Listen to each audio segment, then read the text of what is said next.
What up, what up, what up, y'all? Welcome back to the Mic Check Podcast. It's your boy T Word, the People's Champ. I am here with my co-host, Quinton Lilley. What up, Dame? What's good, man? Another good weekend of sports, another entertaining week. A lot of stuff to talk about. Really looking forward to today's show. We'll be having our first guest on, so it's going to be really exciting. Really, really happy to do this today. Absolutely. So before we bring our guest in, I'm going to set it up for you. I'm going to put this one up in the air. You go and duck at home. Tell them a little bit about who we got coming on today. Yeah, man. One of my good Twitter friends, right? We all have people we connect with on social media, like-minded folks that are doing a lot of the same things we want to do in life. My man Julius of the Ring IQ Boxing Show, he does a relay episode that I think is probably one of the best boxing news videos that you can keep up with, man. I mean, the guy is great at what he does, gets it to you quick in a hurry and gets you what you need to know within a short period of time. He's one of the first guys that I look to when I'm looking for some news on things that are going around, what's on the rumor mill, what's spinning. That's one of the first places I check is with this guy. So we're really, really happy to have him on. So we'll go ahead and bring Julius in, man. All right. Hey, good morning, everybody. Good morning, my man. Julius, what's going on, man? Drinking coffee, cold weather, nothing new. Yeah, man. My sister's up in Harlem, man. She told me the snow hit today, so y'all getting ready for it, huh? Well, I'm not in New York. I moved out of New York close to 10 years ago. I'm a little further south. Ain't no snow here yet, but it's still type cold out here. Like it's still in the 40s and 50s out here. Wow. Wow. Well, stay warm for sure. Thank you for coming on today, man. We want to tap into your mental for some boxing news. You know what I'm saying? We get our back and forth in on Twitter and such. So happy to have you on the platform today and give you an opportunity to share your insight with the people. So Q, I'm going to toss it to you first and we can go ahead and get into that first boxing topic. Yeah, man. First boxing topic obviously is going to be Teofimo Lopez's majority decision win this past weekend over Sandor. Full disclosure, right? T and I got to have a conversation about it last week. We talked to Coach Malachi, love coach, and got to kind of give our predictions last week. I picked Sandor to win. T picked Teofimo to win by decision. Just wanted to get your first immediate thoughts, Julius, on how the fight went, and then we'll move on from there and talk a little bit about those antics after the fight. Well, I'll say that the fight played out how I thought it would play out. If you've been watching the relay, I anticipated that this guy's kind of a spoiler because he doesn't throw a lot of punches and he spends the whole fight moving lateral, which means he's not going to engage you. He's not going to throw a lot, so you don't have a lot to counter. And Teofimo, at his best, he's a counter puncher. At his very best, when he's fighting his fight, he sets you up to hit you with a punch that you're not going to see. But a guy like this is not going to give him the opportunity to do that. So he's going to look bad. And I can see why someone would have picked Sandor to win. I can understand picking Sandor, but I also understand the politics of boxing, that this guy's not going to win a decision moving lateral on Top Rank. That's not going to happen. It didn't work for Conceição when he fought Valdez, and it didn't work for Rigondeaux when he fought Casimero at the PBC. When you fight that fight at that level, you're going to lose, unless you're like a Canelo Alvarez, which is why I think he lost the first Golovkin fight. If you spend the whole fight moving away, they usually give it to the other guy. At that level, they usually give it to the other guy. And Sandor, while he did make Teofimo look bad, there are certain key points that I always look for in a round. Who's landing more punches, who's throwing more punches, and also who's landing more punches. So even though Teofimo looked awful, which I anticipated, this guy's going to look bad, I still think he nicked it because he did throw more punches. He tried to engage. And Sandor just didn't want to hold the center of the ring. He spent the whole fight with his back on the ropes. And these are signs that you're not really in control. Even if you're making the guy miss, you're not imposing your will on him because you're just making him chase you. I agree with that. The way the fight that Sandor fought just wasn't a formula for success, like you're saying. He didn't demonstrate control. So when you talk about ring generalship, which is what you're referring to, T.O. showed that he pressed the fight, even in sometimes a missing effort. A couple of times it got him dropped on his butt, but he continued to remain aggressive. He didn't let it stop him. And I also had him nipping the fight. I did credit 2 knockdowns on my scorecard. So, a couple 10-8 rounds there. But all in all, I thought that T.O. did what he needed to do to barely win the fight, which is what I expected to happen anyway. Q, what about you? Yeah, man. I think going into the fight, I was kind of still, reflecting on how Sandor looked in the Mikey Garcia fight. And not that Mikey and Tio are the same fighter, because they're not at all, really, in my opinion. But I thought that Sandor would be a little bit more aggressive, knowing that he was going to go into the fight as the bigger guy against a smaller guy, against a naturally smaller guy who's, yes, a power puncher at 135, but really hadn't shown a very strong punch at 140 in his first fight a couple of months back. I just kind of felt like the fight could have really gone either way if it was played on a neutral field, right? If that fight happens, in a neutral space, which almost never happens in boxing, something very similar to like Teofimo's fight against Kambosos was, I think that there would have been a lot more people, or a lot more of a favoritism towards Sandor for the way that he executed his movement against Tio, because Tio was very flustered. It kind of reminded me a little bit of the Nakatani fight, how it almost seemed like he had a game plan going into the fight, and when that game plan didn't work, he didn't really have another gear that he could go to. He didn't really have another option that he could look towards to try to, create some success for himself. And it really showed, because it looked like he was very frustrated in there, and it looked like he really didn't expect it to be as difficult of a fight as it turned out to be. Yeah, I mean, a guy like Sandor, like Sandor, the circumstances were terrible, especially for an opponent like that. 3 weeks notice, southpaw, mover. He's not going to engage, so he's not going to hold the center of the ring. So for Teofimo's style, if you're a counterpuncher, you're essentially waiting for the other guy to make a mistake, or setting him up to make a mistake. Like, you'll keep shooting the left to get him looking at the left so you can hit him with the right, or you'll feint the right so you can hit him with the left hook. And a guy like Sandor, he's not going to sit. He's not going to sit in the pocket with you. He's going to move lateral the entire fight. Stylistically, it's a very bad matchup. And then you tack on that he is a southpaw. He leads with his right. And you tack on he's a mover, and this is short notice. Teofimo was always going to look bad in that fight. And unfortunately for Teofimo, he's finding out the hard way that 140, in spite of the fighters there not having very big profiles, they're all very good fighters at that weight. Regis Prograis, Subriel Matias, Sandor Martin. This is not no little featherweight like Lomachenko that moved up to lightweight. These are grown men up there with grown men's strength that are battle tested. Sandor, even though he doesn't have a big profile, he has a lot of fights. He has a lot of experience. So you're not just going to ragdoll him. And while Teofimo looked bad, I do agree with Q on this. If that fight happens in Barcelona, Sandor wins the fight. If that fight happens in Barcelona. Right. And if that fight if Top Rank were not at the helm of the promotion, I could definitely see an argument for a draw, or even Sandor winning the fight, even if it's completely neutral. The promotion is not in favor of either fighter. I still think, Sandor, I saw enough that he could spoil it for Teofimo, but being a realist and a pessimist, I knew Sandor's not going to engage. And because he's not going to engage, he's going to cost himself the fight. Absolutely. We got a comment here from AM Sports Media. Hey, that's going to be one of our sister podcasts, man. Thanks for tuning in, Greg. He does disagree with the point about moving. You can be effective while you're moving and win the fight.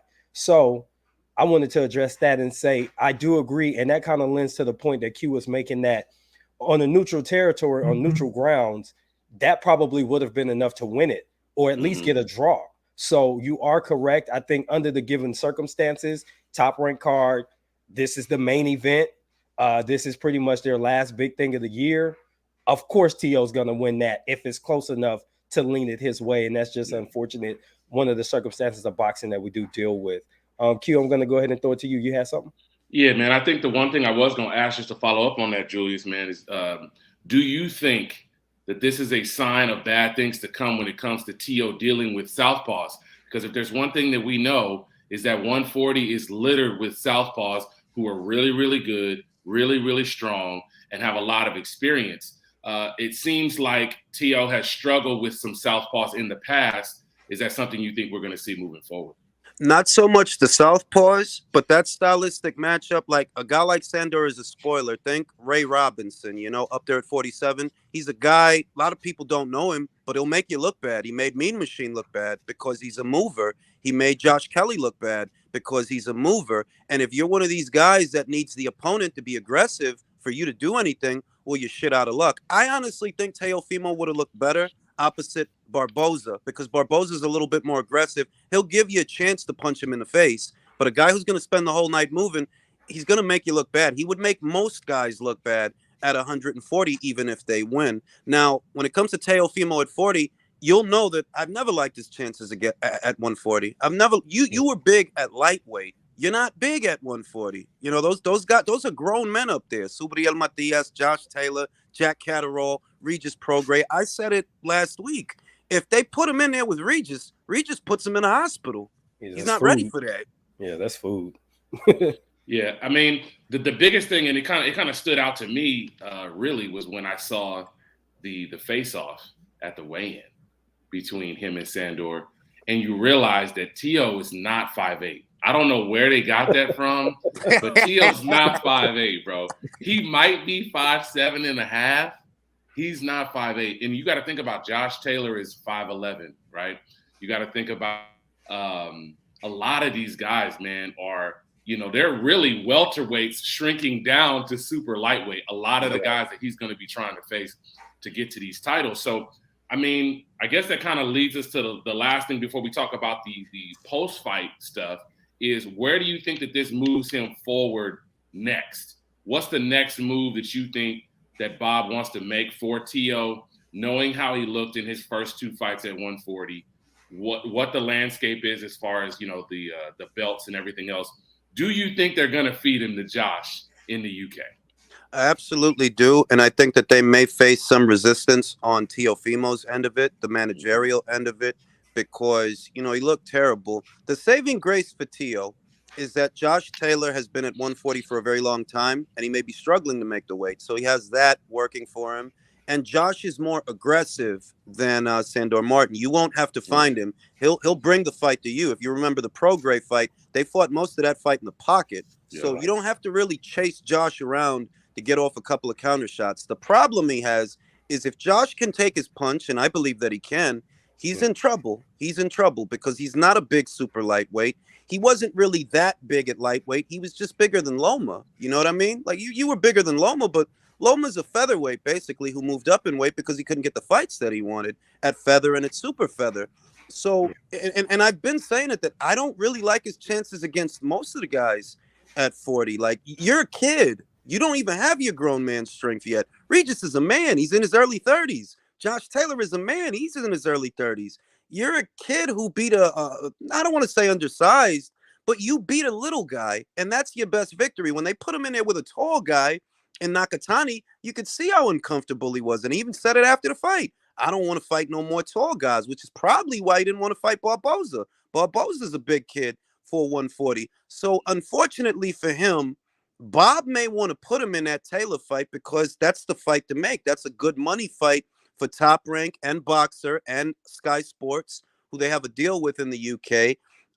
If you put him in there with Prograis straight away, you must be cashing him out because he ain't winning that fight, So I don't see anything good on the horizon for Teofimo, and that's not a new contention for me. I've always maintained he don't have it for 140. You're good at 135, but you don't have it for 140. Definitely. I tend to agree with you. Even though he said everything he said, just make the weight. I don't think he's too big to make 135 and stay there for a while. In fact, it be in his best interest, health and career-wise, if he wants to continue. Now, that's going to kind of lead, and I know, Q, you're going to have to circle back off this, but that's going to lead me to some of the out-of-the-ring things and him even asking, do I still got it, right? I know that's where we're going next. That's all kind of working together to where you don't have it at 140. 135, there's enough good fights, there's enough competitiveness, and more than likely those belts are going to be up for grabs within the next 12 months because I just don't see Devin staying down there and defending undisputed for that long.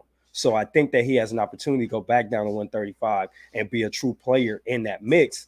and he'll just have to run head up with Tank and Shakur and maybe even Devin at some point. Q, what you got? Yeah, man. I think ultimately for me, when it comes to T.O., he's in a difficult spot because while the belts are at 135 and even one of the belts at 140 currently are on the top ranked side of things, there's not a lot of favorable matchups where he's going to have, a lot of advantages going into a fight. I always said this from the beginning, that I always thought that Shakur and Devin both have advantages stylistically over him, Yes, just because he's not a volume guy. T.O.'s a counterpuncher.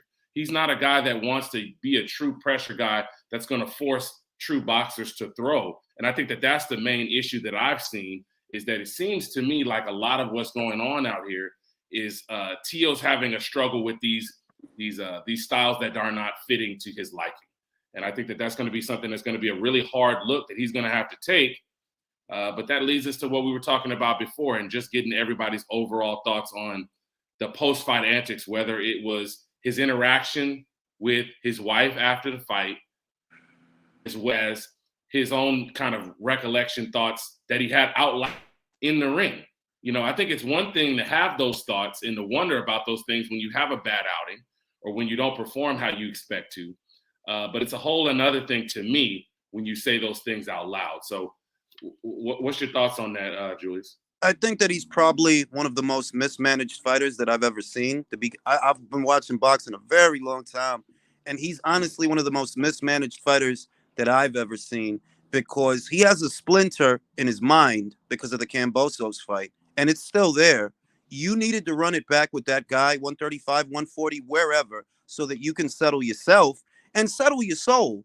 George Kambosos is not a better fighter than Teofimo. He's not. And I would pick Teofimo to win a rematch. But the fact that you didn't have it and you keep writing all these checks that your ass can't cash, I like you. I wouldn't pick him to beat Devin. Stylistically, Devin don't make mistakes. Shakur don't make mistakes. So if your whole thing is, well, I'm looking for a window to hit him with a punch he don't see, they're going to see it coming. Shakur especially. You don't have nothing for them. But the most you could have did for yourself, run it back with George, belts or no belts. Not because of all the other stuff, the leg is not because of that, but because of your mind. You need that. Like how Lennox Lewis, he got knocked out by Rahman.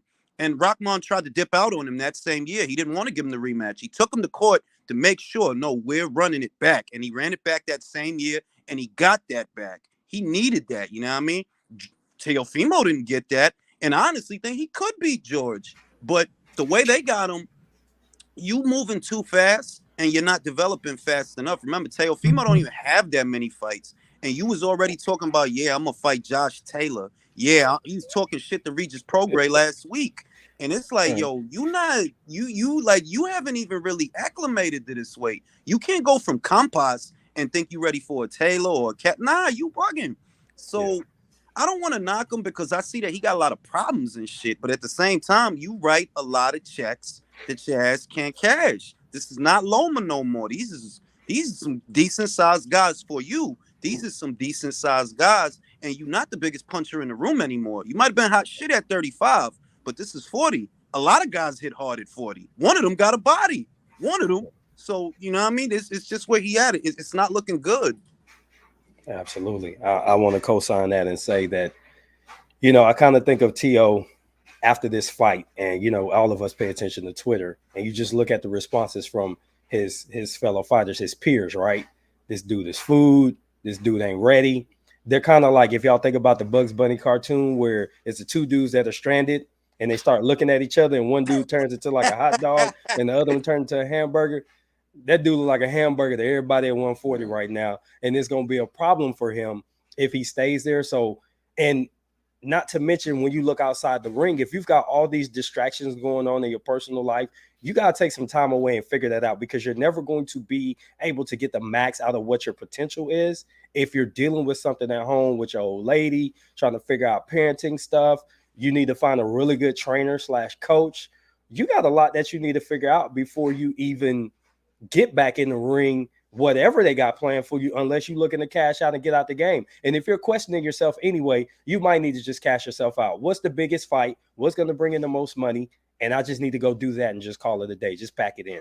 Because at this point, it's not looking good for TOQ. Yeah, man. I think ultimately for him, I think self-reflection and honestly looking at what he's done and has he progressed. Is T.O. any better today than he was the night he fought Loma? Is he any better? Is there anything he does better? Is there anything that's improved in his boxing game? And if everybody's honest, I would say no. I would say that there isn't anything that's improved since then. We're talking about over a year ago. What was the Loma fight? The Loma fight was like almost 2 years ago. If anything, he's gotten worse. If anything, because now he's lacking confidence. He was riding high going into the Loma fight. He was certainly riding high after it, but now and that's what's disturbing. You know, guys get gifts all the time. Josh Taylor got a goddamn gift, and we all know it. I had Catterall winning the fight, but after the fight, you see he still has the desire to get back in there with him. Like, no, I can beat him better. I can beat him better than I did before. And I don't see that from T.O. He just keeps doubting himself. And that's really what's disturbing more than the performance, that you at least have to believe in yourself. If you don't believe in you, forget it's good as over. Yeah. And I mean, ultimately for me, I think just to, kind of go along with what everybody else has already said, I think the true reflection is going to come in, does he get a new trainer? Because I think that he needs a real trainer, a guy he can trust. And I think that what that really will mean is that he's going to have to take himself away, because I think that he has a lot of distractions going on.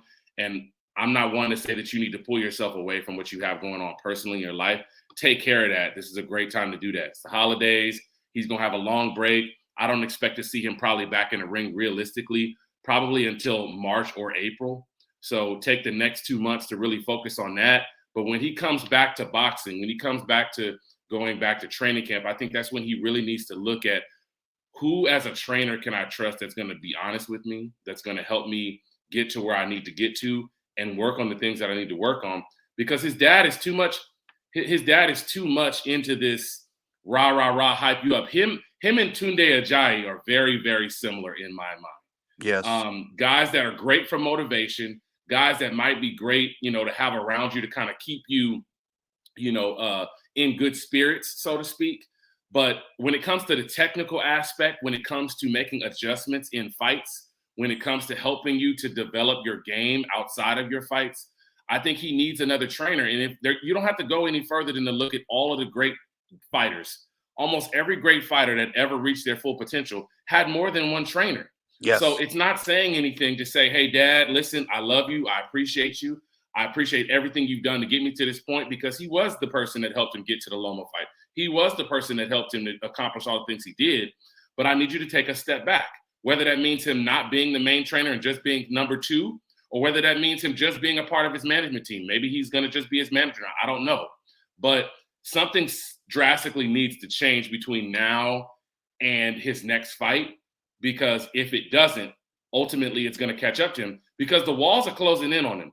Yeah. Everybody at 35 is going to be moving up to 40. When you talk about Devin, when you talk about Shakur, when you talk about even Tank at some point, I assume he'll eventually try to move up to 140 again. But then you talk about all the guys that he's currently having to look at 40, and he's really not favored against any of those guys either. So, he's going to be looking at being top 12 in 2 years. He's going to be moving from the top 5 or the top 10. He's going to be into the 20s by the time that all those guys are in the same weight class. Like, he's going to be facing some major issues if something doesn't change and change quick. Absolutely. I think the best trainer, because of what he is, he's a counterpuncher. The best trainer out there for him, I'd say, is Eddie Reynoso. And even with Eddie, because Eddie can make him a little bit more prolific with the jab, a little bit more prolific with his shots, and more effective in his counterpunching, because he's actually very basic. And I said it after the Loma fight that, I'm not making excuses for Loma. I don't give a shit who won. But being real with you, I'd pick Loma to win the rematch. I would, because once he let his hands go, he couldn't miss this kid. He couldn't miss him.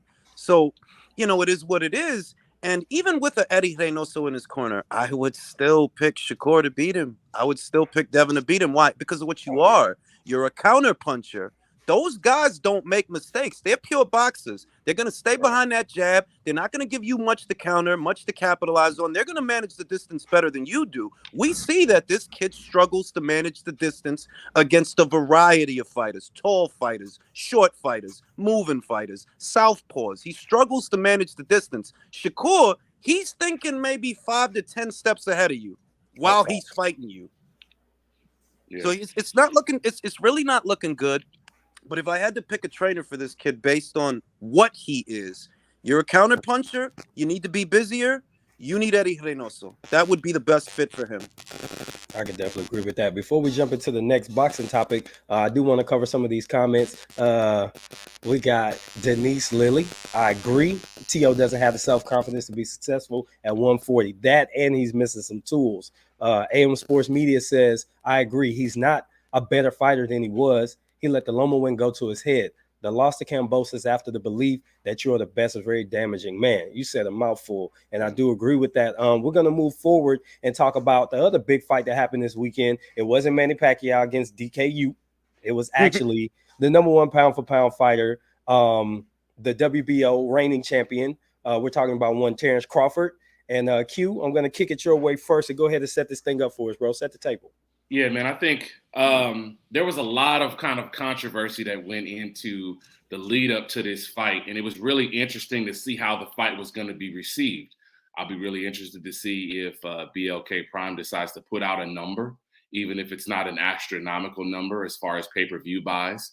I, as well as I know Julius, was one of the people that did go ahead and buy the fight because we wanted to see what number one, what the product was going to look like, because there's going to be possibly future boxing fights on this platform, but also just wanting to see Terence fight. It's been over a year since he last fought, wanting to see if he was going to have any ring rust. And from everything that I saw from Terence looked as good as he did last fight out. He looked strong. He looked in really, really well conditioned, like he always is. And I just think that ultimately this kind of reiterates what I already thought about a potential fight with Spence. But Julius, I'll throw it to you, man. What were your thoughts on the fight as it was against Avanesian? And then ultimately, how do you think that's going to move us forward as far as looking forward to a Spence fight? Well, with Crawford, I don't have any doubts in my mind. He's one of the best fighters I've ever seen. That might sound like a hot take to a lot of people, but I've seen a lot of welterweights come and go. I've seen a lot of fighters. He's one of the few ones I could say I could drop him in any era, and I think he would do very well for himself. He has the conditioning and the style to even be a 15-round fighter, in my opinion. The Avanesian fight was just a formality to me. It looked like he never got out of first gear, and he just wanted to get some rounds in the bank because he hadn't fought in a while. As soon as you hit round 6, he really starts laying into the guy, letting his hands go, because he knew he could take him out whenever he wanted. But it don't benefit you to go out there and get a first-round knockout because you need the rounds. You need the time in the ring to work on things. So Terence beating Avanesian is a foregone conclusion. I know he can do that. The real question, I guess, is, are we ever going to get the Spence fight? You know how I feel about this, Q. I don't actually think that fight is ever going to happen. I really don't.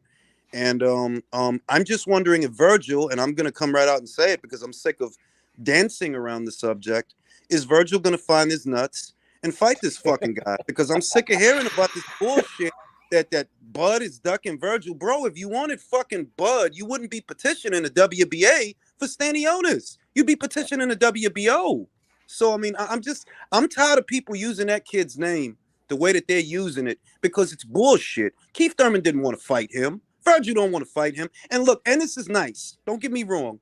But you know what the fuck you're doing. You're interim champion with the IBF. If you wanted Bud, you go to Cameron Duncan. You tell Cameron, tell Stephen, get Bud an offer. I want him. Did you do that? No, you didn't do that. But you're mentioning him in interviews, knowing you're fighting a guy named Karen. It's like it's annoying as a consumer of the sport to see this bullshit. Like, bro, we got fighters. We got fights to make. And the truth is, y'all don't want it with this guy. I'm tired of hearing about the shit. Y'all don't want it with this guy, man, because none of y'all really trying to get him. Yeah. So go ahead. Go ahead, T. Go ahead. So I want to be, because I feel like we're definitely going to veer off to aftermath, and I'd like to get to that too. So I want to go ahead and just give my thoughts on the fight. So I felt like he carried Avanesian for 6 rounds. And then when he was done playing with his food, he threw it in the trash, right? He KO'd him with something that he didn't even put a lot of steam on it. He just timed it right. And Avanesian coming forward, no jab to enter. There you go. He tailor-made himself to catch a KO midway through the fight or whenever Bud was ready. He followed him around. I'm going to demonstrate here behind the high guard, and that's the easiest thing to beat when you're at the highest level like Bud is. And he just destroyed him. He picked his shots. I mean, he's tapping the body when he wants, tapping the head when he wants. You could see it early on. Once he switched, I believe this is the earliest I've seen Crawford switch from orthodox to southpaw in a minute. He figured out the timing and the offense that Avanesian was going to throw right away. So coming out in the second round, he switched to southpaw and he just went on offense and he just took his time, like Julia said, just knocking off the ring rust. It was a tune-up, and nobody is going to be able to convince me that he didn't think it was going to be a tune-up when he booked the fight. We knew what it was going to be. Now, on to the other point, before we get into whether or not Spence Crawford will happen, as far as some of these other guys, I kind of think Boots' management team is choosing to pursue Spence route because there's 3 belts over there versus the Bud route because you just got one shot at that and you could get all these Mandos that'll line up and get in your way. If you're shooting at Spence, whatever happens, you got several different opportunities to get it. And you could lose an IBF, eliminate, or whatever. If you're still ranked at WBC, that ain't gonna matter. Look at Keith Thurman. WBA, it ain't gonna matter. Look at other guys, Ugas, etc. So he's got more opportunities. I think it's a handful of marbles versus one marble, and he's going with a handful. But I think he would actually get in the ring with Terence Crawford, whereas I don't think Virgil wants to smoke. We know Keith don't want that. He don't want that type of abuse. He just thinks he can beat Errol because of what he's seen in the past, and that's why he's picking Spence. And he knows he's in line because they're both with, they both do business with Al Heyman. But I'm going to toss it back to you, Q. I feel like you were about to jump in there. Yeah, man, I think it's the most important thing that happened with this fight for Terence was that he was able to get in the ring. That's the most important thing, right? He hadn't fought in 13, 14 months. So hypothetically, if a fight with Spence can happen, you assume that it happens in the first 5 months of next year, unless Spence is now saying, well, now I need a fight too. And that's going to be the real tell, because according to Spence, and this is just his words, he's the one who's always said, I don't need tune-ups.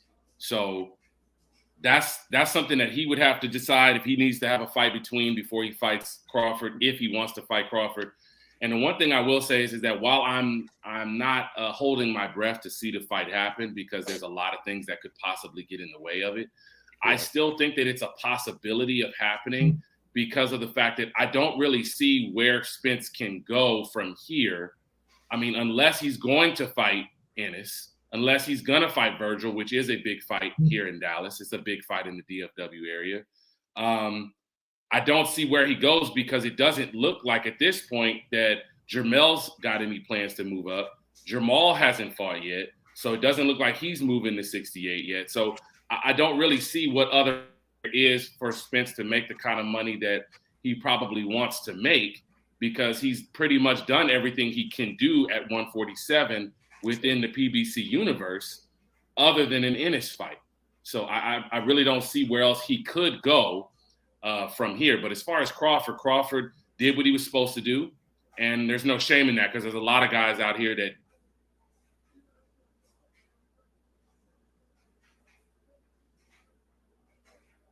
he froze. Yeah.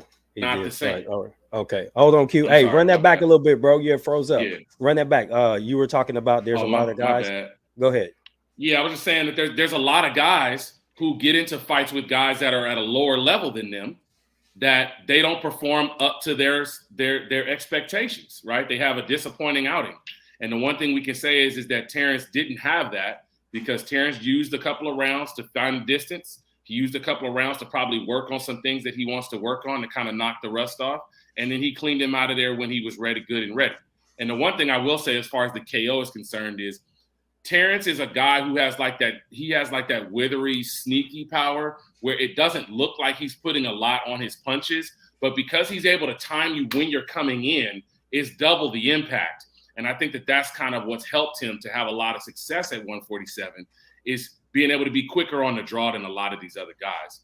So I think we should probably get to a couple of these comments because we got a lot of people trying to talk now in the comments section. So I will say this. Let's go ahead and read this first one here. It says Crawford is a southpaw, and I don't think he's good. I don't think he's figured out anything. He's not as effective in the orthodox stance. So yes, I think I can agree with that. AM Sports Media saying that Crawford might not be equally as effective from both stances, but what I can say is that I can't remember the last time that Spence fought a switch hitter. So just the simple fact that he's going to have to prepare for more than one stance, more than one style, is something that's going to take time for him to adjust to. I don't know who he's sparring. I don't know who he could bring in to prepare for that. But that is not something that he's faced in a real fight that I can remember. A guy who's a true switch hitter that can, be effective from both sides. I would like to say that I think it was an adjustment. I think in the fight he saw the hole because it was noticeable that when he switched off, he was able to put the right hook in there, and I think that was an adjustment. He saw that out of the southpaw stance, if I do this right, I can time him for the right hook. And just like Q said, it wasn't a lot on that hook. It's just the forward momentum of Avanesian coupled with the hook coming in. That's what took him out. So I do disagree. I think he's effective out of both stances, but it depends on what the man opposite the ring is doing. That tells you what openings you're going to have. Maybe it's a left hook with one guy and a right hook with another guy. With a Jose Benavidez, he hit him with a really nice uppercut. I remember that. And I think that was out of the southpaw stance. I think it was. And I think it just depends on who's in the ring and what openings are they giving you, because they're not all built the same. Yeah. So what I've seen with Terence is he's a southpaw fighter. I'm gonna say that because I feel this way.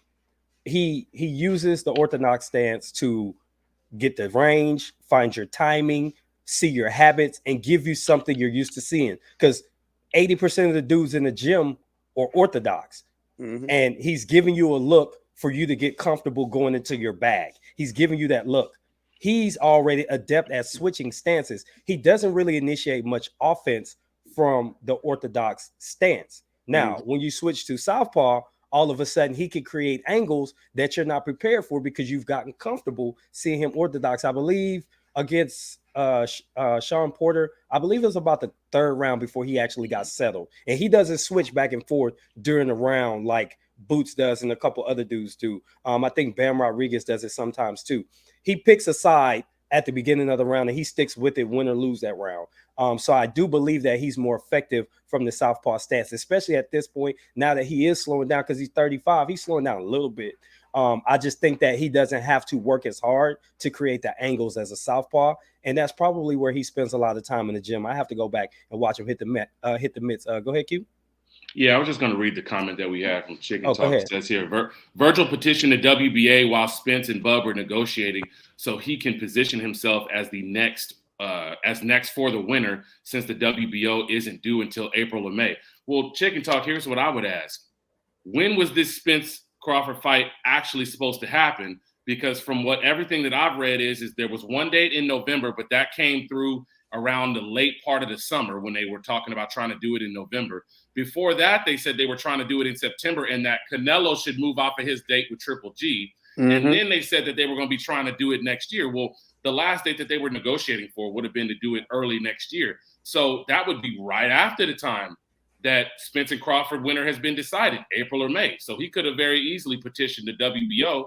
And the thing about the WBO is that, in a lot of situations, they don't have these secondary titles in a lot of situations where they're going to put you off to the side, like the IBF has started to do, like the WBA has always done, like the WBC has recently started to do, by giving you these interim statuses with the WBO. If you get that mandatory slot, you're going to get your shot no matter what happens, no matter what the winner is, because you're going to be in a position where the WBO is more likely to enforce their rules. And I just wanted to say this, that the main thing is that, okay, so you're aware that Crawford and Spence are negotiating for a fight, right? And that the next mandatory will not be due until the second quarter of next year. That should not stop you from petitioning the WBO, because that's right around the time you're going to want to be in position to get the winner of that fight, whoever the winner is, whether it's Spence or Crawford.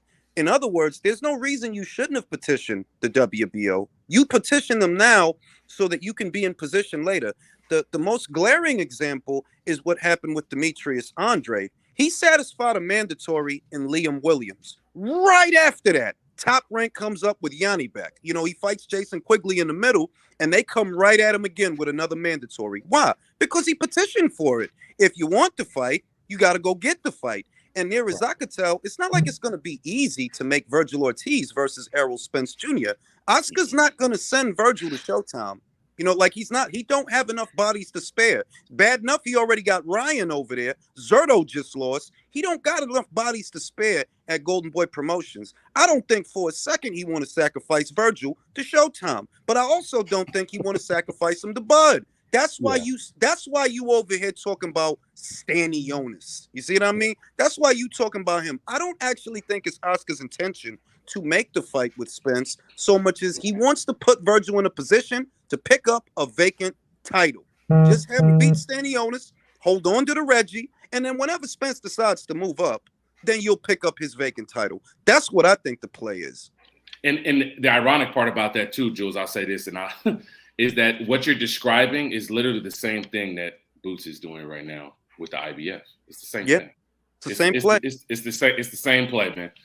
All of these guys are realizing, okay, if this Spence Crawford fight happens, whenever that fight happens, 9 times out of 10, if it's Spence, he's not going to keep all 4 belts. He's not going to want to have to do more cross-promotional deals. He's going to want to have his pick of the litter. So whoever the first mandatory is, if it's somebody from another network, he's not going to do it. And if it's Ennis, I don't think that he fights him. I just don't. Neither. I don't know why, but I just have a feeling that Ennis has the potential to be the same headache that Crawford is, but just in a bigger guy.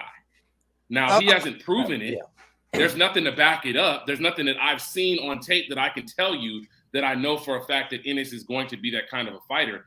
But when you put the switch hitting in, you put the being able to hit from multiple angles, being able to hit from both positions, I think that it's going to be really, really difficult for Spence to want to willingly face that 2 times in a row. If he wins against Crawford, it's going to be the hardest fight of his career. Is he really going to want to go from that to an Ennis fight right after? I just want to add this. Look, I think Ennis has a high ceiling and all that good stuff. But I also see what's happening. They're vilifying Crawford while they're going another route. You're actually on the IBF route. The eliminators that you've been fighting in, they're IBF eliminators. You know, they're not WBO eliminators. They're IBF eliminators. The Castillo-Clayton fight, IBF eliminator. The Chukatsian fight, that's the IBF final eliminator for interim status. And what I notice is you're fighting in these IBF eliminators for a belt that Bud don't even have while you talking about Bud, because he said, oh, how did my name not come up, but Avanesians did? Well, you're exclusive to Showtime, aren't you? Yes, you are. You're exclusively contracted to Showtime. So if with Cameron Duncan, your promoter, because he's not a PBC fighter, your promoter's Cameron Duncan. If you want Bud, you go to Cameron, you tell Cameron, Stephan, make him an offer. I want him. He's a network and promotional free agent. We can make this fight. All that stuff he got going on with Spence don't got nothing to do with me. When you see that fight fell apart, you're supposed to go to your promoter, go to your people and tell them, yo, do that. No, you fighting Chukatsian, right? In what? An IBF eliminator. So to me, that's the old switcheroo. Y'all playing games. You talking about Bud, but you really on the IBF route. That's what I see. You on the IBF route, not the WBO route. I just wonder when is Spence going to be required to fulfill that IBF mandatory? Because it's been 5 years. I read somewhere 5 years, man. Well, I read somewhere. Well, he's at 4 right now because Ocampo was a IBF. It was a man. That was 17. Yeah, that was 7. The March of 17. Mm-hmm. He'll be 5 years in 4 months. Right, and then if I'm not mistaken, I believe they ended up tagging that Danny fight as an IBF fight or something. But I had to go back and double check. I read that somewhere. But that's what I'm saying. On paper, this is where it's not lining up to be exactly right. I do want to get to some of these comments. Let's see. I think everybody's seen this one. Boots has the highest ranking in IBF. It's logical to go there since it's the best opportunity to get a fight next. I mean, he's already at the top. He's already basically in line for Mando. Next up, we have, I see your point on what Spence fought, but the most elite fighters won't be affected by a fighter who's not equally effective out of both stance. I tend to actually agree with that one. From Chicken Talk, Bud himself said the original date was November 19th. Virgil petition prior to that date. We did cover that. And there is no petition in the WBO when the time is already set. Obviously, Virgil made the correct decision because the WBA has said they're after Spence's next fight. But can they really rely on the WBA to do something? Because the WBA has been partial to the major stars on any any PBC or Fox or Showtime network from the beginning since I've ever been following the sport. So can Virgil really rely on the WBA to give him a mandatory spot in a fair shake fight against Spence? I would lean to say no, because you know what they're going to do. They're going to give him that 75-25 split. That's the point that I was going to make, that if we take the stories at face value and take all the context out of it, then yeah, we're going to say it looks like the right decision. But we have common sense. We know that the WBA is very partial to a certain particular outfit, and the likelihood of them forcing Errol's hand is unlikely. For Virgil, no way, bro. They're going to give you that Reggie belt, and you're going to sit on that. That's what's going to happen. The same thing they just did to Stanionis. Remember what they told Stanionis? You're supposed to get a title shot at Ugas. They told you to stand down and let them fight, and you'll get the fight afterwards. It's been over a year since they told him that. He still hasn't gotten the fight. So we cannot take these stories at face value and say that, well, yeah, that's the right decision. No, in all likelihood, you won't get the Spence fight. A year from now, I'm confident you won't get the Spence fight. Yeah, I don't necessarily believe it. There's some time buying that's also going on. And I got a video coming up with AM Sports. We're going to do a cross promotion where we're going to discuss how these sanctioning bodies are lining things up for some fights in the first half of 2023. But just to give a taste of what we're talking about here, it's basically they're appointing things for life after Spence and Crawford move on. That's what all of this really is. Like, we can have conspiracy theories about what is happening in front of our eyes and what our common sense tells us. But what I'm looking at is the long game for the sanctioning body's sake, because they need these people to start fighting to get those sanctioning fees, etc., and get those belts moving again. They're setting things up for when these guys move on. If they can line up things where either Spence loses to somebody and breaks up the belts, or he has to unify with Crawford and become undisputed and then drop the belts, they're pushing things that way, in my opinion. The WBA, the IBF, and the WBC are lining things up to make it really hard for Spence to sit on those belts. Mm-hmm. So he's going to have to fight somebody and maybe a couple of dudes and still not get to fight Terence Crawford until he goes up to 154 and fight him for just for namesake, for legacy, because it won't be for undisputed. That's kind of what I'm seeing happening versus a conspiracy just to freeze Terence Crawford out. Well, not just, I would say it's not just, I'm on board with you with that. This is all about what are we going to do after these guys move up, because this fight may not happen and the next generation is here. Boots is here. Stanionis is here. Virgil is here. But moreover, I believe it's going to stay insulated. I believe that after Errol, if he fights Keith and he beats him, I don't expect a Crawford fight to happen. I expect him to move up and take on Sebastian Fundora, which is why they have a common opponent in Carlos Ocampo. That's a foreshadowing of things to come, that they have a common opponent, the contrast performances. It's not by accident that happened any more than it was an accident that Robert Helenius was on the undercard of Wilder versus Fury 3 so that he ends up fighting Wilder in the very next fight. I said he'd end up fighting Wilder in the very next fight. These are moves that they're making because I firmly believe we're not getting Crawford versus Spence. What we can get, which is what I'm focused on as a consumer, is Crawford versus Ortiz. Why? Crawford, I don't think, is going to 54 just yet. Errol is on his way out of the welterweight division, I believe, but Crawford not yet.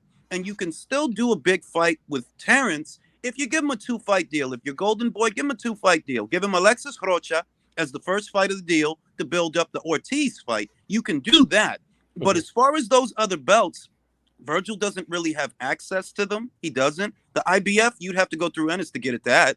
The WBC, I don't know who's behind Keith. I don't know. But we know that Keith is in the way, and you're not getting Keith in the ring. We already know what he about to do. And the Stanionis kid. And the weird thing about the Stanionis thing, we'll see what happens with that, because it's my knowledge that Stanionis is with Richard Schaefer, right? Yeah, Richard Schaefer has a terrible fucking relationship with Oscar. We know that. So I don't even know if I hope it happens because I like the fight, but I don't know if they're gonna do that, man. I really don't. Because Richard Schaefer, he's the one who helped Al take the fighters from Oscar. Is Oscar really going? Y'all gonna make a fight, you and Richard? We'll see. It's being pushed to purse bid as of today, right? Mm-hmm. Is that what you're about to say? Yeah. It's being pushed to purse bid. Let me get a couple more comments here, and then I want to go back to the first one though, bro. I wanted to address that one. This one right here. Chicken talk. Yeah, go ahead. You switch it up. Go ahead. This one right here. So And Sports Media says the point is when we were talking about why Boots didn't address or try to offer, or why Crawford didn't offer Boots to fight, says the point is making Avanesian didn't petition. How did he get the fight? The point is he skipped over his name. Why reach out to Avanesian and skip Boots? Come on now. Okay, well, here's what I'm going to say about that. I have to disagree with that point off of two things, really. Number one, this was just a tune-up fight.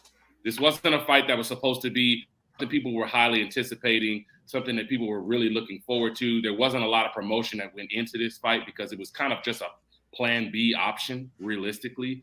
If the Spence-Crawford fight had been able to get over the line for early next year, I don't even know if Crawford was going to do this fight. He still may have done it, but I don't know that for a fact he was going to go ahead and do it. Number two, everybody keeps skipping over this, but Ennis is signed to Showtime. He's exclusive to Showtime. Yes. How is he going to fight Crawford on BLK Prime if you're saying that Crawford needed to offer him the fight if he's signed to Showtime? That doesn't make any sense. There's no way that Stephen Espinosa is going to let Boots go to BLK Prime instead of fighting on his own network as a co-main event on a pay-per-view card that we've already talked about, T and I have talked about, I don't think is necessarily a pay-per-view. But they got to fill the slot in, so why would they take away Ennis off of their own network to give him to Crawford to fight on Black Prime to possibly lose, to come back and be what? He would have lost his interim status, he would have lost his undefeated record, and he would have lost his option as being somebody that Spence could fight in the future if the Crawford fight doesn't happen. Why would they do that? That's the point that I've raised time and time again, that even though Boots is not a PBC fighter or a Heyman fighter, he is a Showtime fighter. He boxes on that network exclusively. So even if Crawford himself would have said, well, give me Boots, he still wouldn't be able to leave the platform. So you'd be right back where you started with Showtime. You just tried to negotiate a fight with Showtime and it didn't work. You'd have to negotiate with them again to fight Boots because he is their fighter. They're not going to send him to Black Prime. He can't accept an offer that you make him because he's contracted to Showtime. And I think that a lot of people are overlooking that. And it's the same with Virgil, too. Virgil was going to be free to fight on Black Prime. No, he's a Golden Boy fighter. Fights on his own. Would it matter that in this particular negotiation, this is me just devil's advocate, okay? Would it matter that because Crawford is, part of it was the terminology and the terms and conditions that kind of broke down the details with Spence. He's the definite A side. He's the title holder. He's obviously the A side. And I think they have like a standard mandatory split in those. So a lot of the things that were haggled between Spence and Crawford wouldn't be there with the other two. That being said, I'm not saying what you all are saying doesn't make sense. Just throwing a different perspective out that maybe the negotiations could go a little bit different in that regard, just based on those terms. Let's get a couple more comments, and then I want to get into some quick touch on Adrian Broner. I want to get you guys' opinion on something, and then we got to get into a couple of other sports as well. But so one comment here from Chicken Talk: Stanionis accepted step aside for Ugas versus Spence. That's why he didn't get the fight. That's true, and he didn't get paid a second time because they were working on Undisputed, and typically the sanctioning bodies will fall back when you're trying to unify. Next comment was Crawford fight ain't happening. Errol versus Virgil in front of 70K and AT&T. If he beats Stanionis, if he doesn't, Errol moves up. I mean, there's some logic to that, and it also goes along with basically the idea that a lot of people are saying that Errol really don't want to fight Crawford. So he could go another route and fight these other dudes that he thinks he can beat and get a lot of money in the process, and then, you know, chase his way up to 154. So there is some, I guess, some credence to that. One more, AM Sports Media. Hold on, let me get this comment up. I wish I could talk because I would counter that. And we definitely going to get an opportunity to set up something where you could come on, where you got some time to talk, and we'll get back on your show and debate it as well. Q, I want to pass it to you, and then I got a question about Broner. Yeah, man, I think ultimately the one thing that everybody has to try to realize is that when we're talking about these fights that are going to be really, really difficult to make, is that, number one, they take a lot of time. But I think in Crawford's mind at the beginning of his free agency, I don't know how long the period was before they actually got in contact and had negotiations. But what I will say is that it took too long. I don't know how long that was, but it took too long because Crawford was out of his contract with Top Rank in like November of last year. I didn't hear of anybody reporting that they were in negotiations until like midsummer, maybe early summer. The plan late November, the offer that they formulated for Canelo Alvarez included an Errol Spence fight. So It included that they gave him yeah. an option. You know, it wasn't finite that you have to fight Errol, but as far as formulating an offer or entering negotiations with Terence Crawford, we know for a fact that they didn't, because Tim Smith said, we haven't spoken to Crawford. We haven't made him an offer. And that was in January of this year. And if you follow the chronology of the reports, it looks like they didn't enter into negotiations with Crawford until either late spring or early summer. Late last year, what they were talking about was Canelo versus Spence, not Crawford versus Spence. To kind of to tie up some of that timeline, remember Spence was out with the injury as soon as he got medical clearance, I think, which was around the Tank fight against Cruz at the end of last year. He was coming off, and they set up the fight with Ugas, which started being advertised in February, but it got announced in like January. So I think part of the timeline right there is this stuff with the WBA was getting sorted as well. So they were trying to get that third PBC belt kind of settled as well, but then he got thrown into that Canelo mix. So there's some dirty stuff in there where different things are being happened behind closed doors, you know, in the smaller inner room that everybody's not privy to until you hear about it after the fact. I think they were trying to pull Canelo back in after the Plant situation and try and get control of what he's doing with his belts. But and they threw Errol in there as food for Canelo, you know, as like something to whet his appetite. But then Errol had plans to try and unify his division, and Ugas was right there. And I think that's part of the timeline. Then you've got to get ready for that fight. You start negotiating in May, and then things just dragged out. So it sounds like there was about 5 solid months of negotiation from May till about August, September. Yeah, and then it just fell apart. But go ahead. The only point that I'm making is that they knew late last year that they wanted Spence's next fight to be Ugas, because they already started moving on that late last year. The reports from late last year indicated, as I believe it was late November, early December, they already said that, okay, Stanionis is going to step aside and we're doing a unification match between Spence and Ugas at some point next year, which turned out to be this year. So that's the first thing. At this time, Crawford's already a free agent. He already had his last fight on Top Rank. And then it comes out early this year in the first quarter after the Canelo Plant fight. Tom Brown is the one that said it, that we made Canelo an offer last year that included a Spence fight. So if you think about the chronology, it would have been Spence versus Ugas, then Spence versus Canelo. And Crawford was not a part of that picture until, let's say, early summer or late spring of this year, because Tim Smith, the VP of Communications at the PBC, said it himself. We haven't even spoken to Crawford. We haven't even made him an offer yet. And that was in January of this year. The negotiations between them, they couldn't have kicked off until, I don't know, the second quarter, late in the second quarter, maybe May or June, around there. That's when the talks between Crawford and Spence started. And that communicates to me that Spence versus Crawford was not high on the priority list, because they were thinking about doing other things as far back as last year. Spence Ugas, then potentially Spence Canelo, if Canelo had accepted. Yeah. And I mean, naturally, that's what I would have expected them to do in that situation when they're trying to make an offer to keep Canelo on platform. When you talk about the PBC, keeping him on Showtime, they're going to exhaust all options they can do, because they already know that having Canelo is more beneficial than not. Even if he beats your entire stable, at least you get to have a cut of whatever's going on. As soon as Canelo says, hey, listen, I'm still going to fight Triple G, which was up in the air after the Bivol fight, that's when they knew that they had to back off. But my only issue, at least not my only issue, but my biggest issue with this whole negotiation timeline, and I'm talking about even starting back from 2018 when they both met in Oklahoma City, right? They were at Mo Hooker's fight against, I forget the dude from Top Rank, the dude who retired now. The Salcedo dude. Yeah, Alexis Salcedo. Yeah, there you go. So they meet then. The fight picks up as a high demand, right? Right after Terence wins the WBO belt. Spence's response right then and there is, hey, I'm going to get all these belts on this side, make this easy money over here, and then I'll come and circle back to you. My problem with that is you've had 2 major injuries in that time span that could have ruined your career. Yes. Your career could be over because you decided not to do the fight that would have arguably made you the most money. And that's the only issue that I have. You putting barricades in the way between yourself and the fight that actually everybody wants to see. And I don't know if that's Spence specifically, or if that's his people, if that's Al Heyman, if that's Stephen Espinosa. I don't know who that is, but it has to be somebody, because every time that the fight is an option, when you don't have a mandatory called or you don't have a unification already signed, it's always someone else.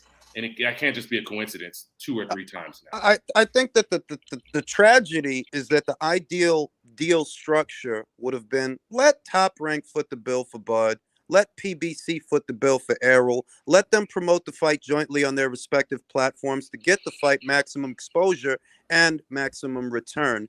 And they didn't want to go that route because, you know, the sides of the street thing, you know, and that was a narrative up until Wilder fought Fury for the second time. And it's like, well, wait a minute. The deal structure that you're using for the Fury-Wilder rematch could be the same deal structure that you use for Crawford and Spence. Let Top Rank pay for their fighter. Let Al pay for his fighter. We'll promote the fight jointly. We'll get a good return. And even though it was a box office flop, by all accounts, even Bruce Trempler of Top Rank said it, you notice the difference in the numbers. The first Wilder versus Fury fight did 325,000 buys at the box office. The second fight did more than double that amount, with both promoters and both platforms footing the bill for the fight. If they would have got the numbers right then in 2018, it would have been a huge fight because everybody was buzzing about it, having seen them talking to each other on Fight Hype and Fight Hub and ES News. Everybody was buzzing off of that. That was the ideal time to do the fight,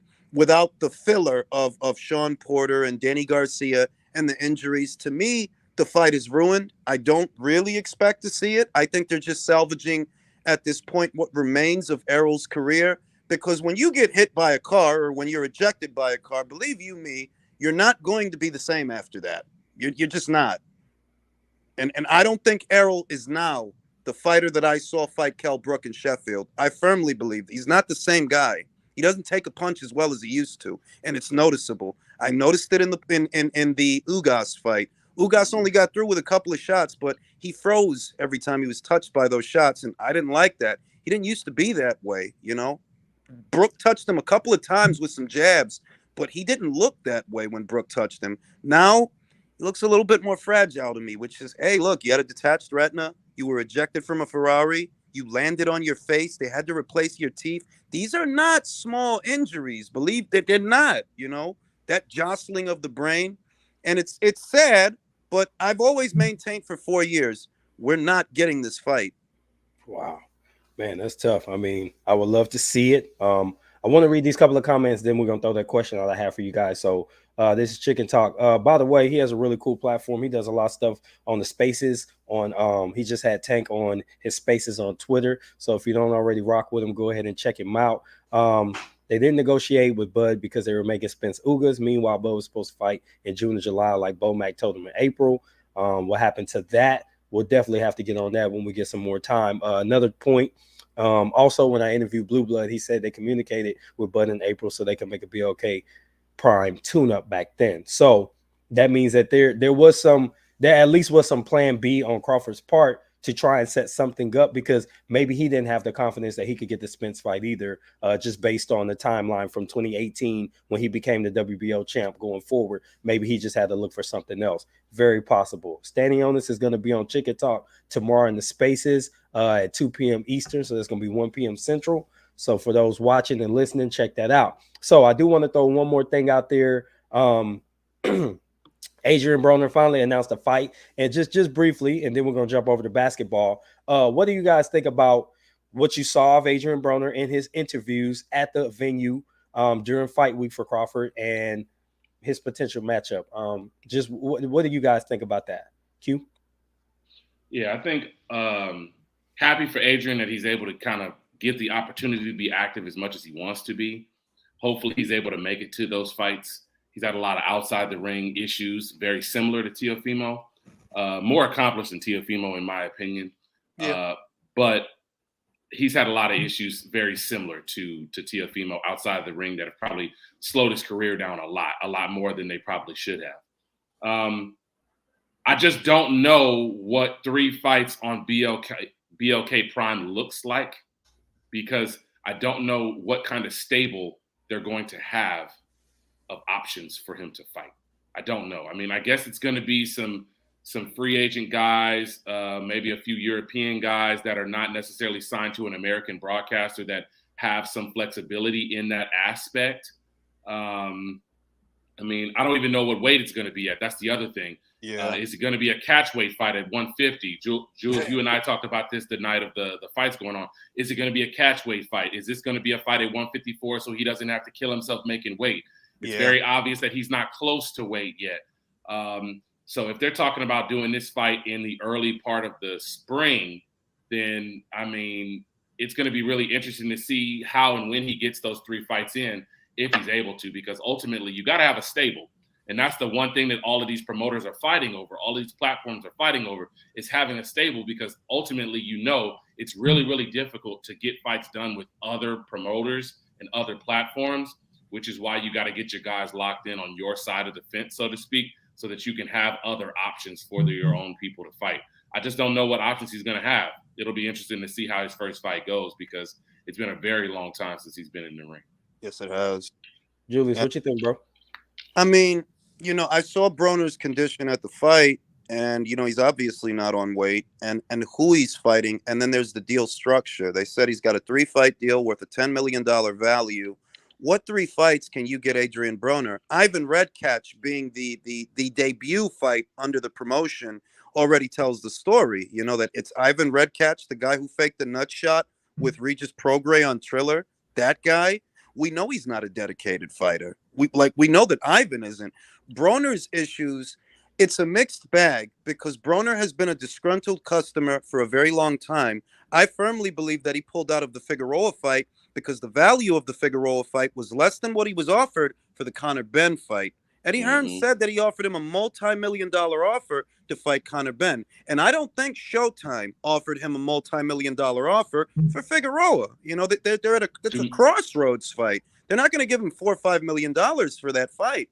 So I believe that the lack of dedication that we may have been seeing, that could have something to do with it, that I'm not going to fight for peanuts. Or it could be the outside of the ring stuff, because there's a lot of that also.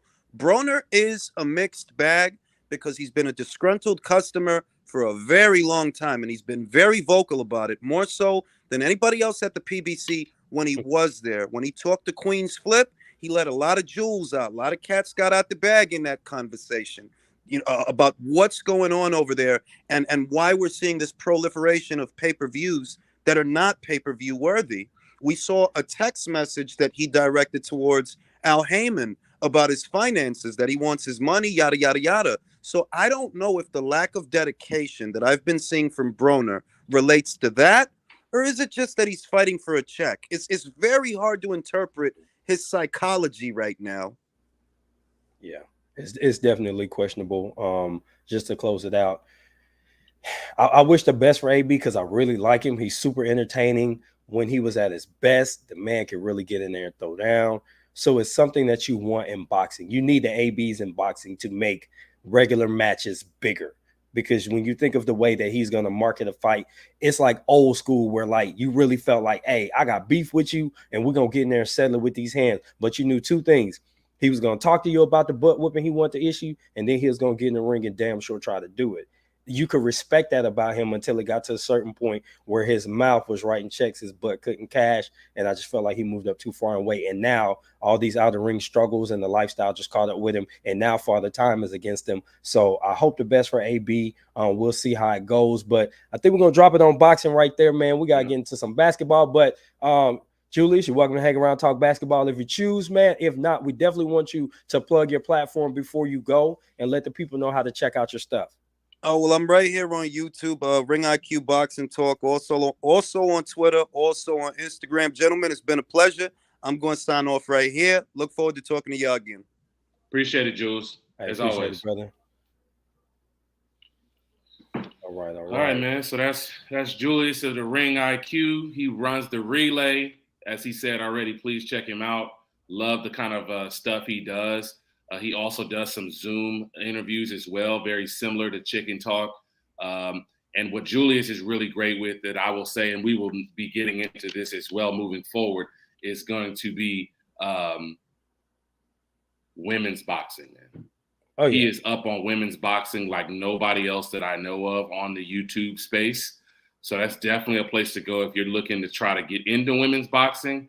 I've learned a lot of stuff from just following some of the stuff that he reports on. So it's been really, really great to have him on, and we appreciate it. And next time when we have him on, we'll definitely get into some women's boxing topics as well. Oh, for sure. Yeah, we definitely got to cover some stuff because I'm always watching all the women's cards and all the women's fights and especially like that big card they had earlier this year. So we're going to go ahead and change gears and talk about some NBA news. And first up, I think I want to start with the Celtics. Are they in line for a deep playoff run back to the finals? And what's the potential of this team as far as the tools that are in the shed and what their conference looks like and things like that? Q, this is your specialty. So we're going to start with you first, bro.